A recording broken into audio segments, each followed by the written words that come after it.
So I took the cart to Haddington, and there was all these people lined up. The men stood on one side of the street and the women stood on the other, facing them. So I stood by some of the ladies just to see what it was all about. And it turns out I'd ended up at the hiring fair. Could almost call it a miracle. There was me, a long way from home, looking for a job. Any job, well, actually, not any job. I was in Edinburgh for about 5 minutes before I decided I was not having anything to do with the kind of work that they wanted me to do. So I took the cart to Haddington, and I was desperate.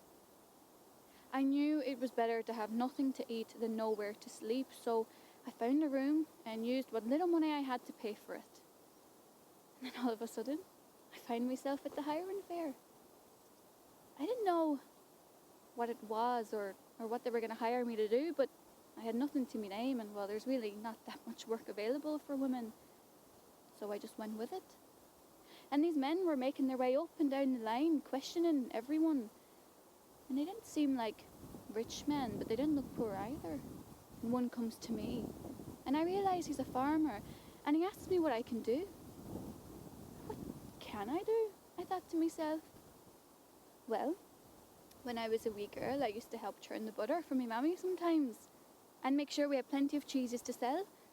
And so he hires me, just like that. It's non-stop, I'll tell you that. So, well, everyone is snoozing in their beds.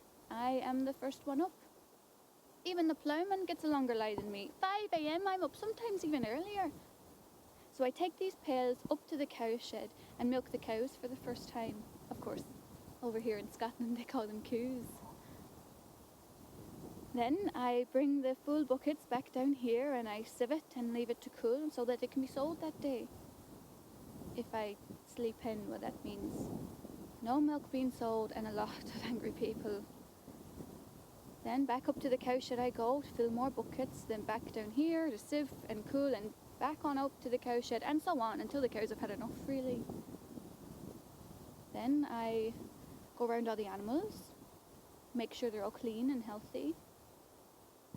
One time I didn't bother going around and checking the animals, and a horse had died in the night.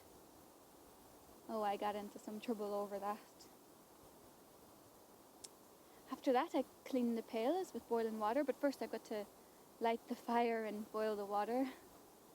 And after they've been cleaned, I go around the rest of the farmer's house, the kitchens, my house, make sure they're all clean. It's like scrubbing the floors, scrubbing the walls, scrubbing the plates, scrubbing literally any surface I can find. You know, our farmer is a fair man, but he likes things a certain way.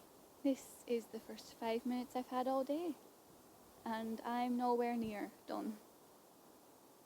I've still got to get these pails back up to the cow shed. I go to get the second round of milk of the day, and this milk will be put into a milk churn and spun round for hours until it froths, and that lot of milk will be made to use butter and cheeses, and again, it's my job to make this.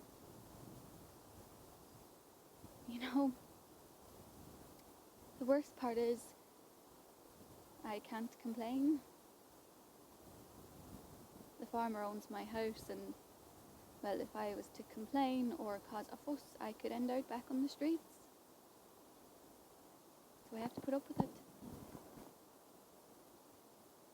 And I ran away from my mother's house expecting freedom or excitement. But instead, I've moved from one controlling parent to another.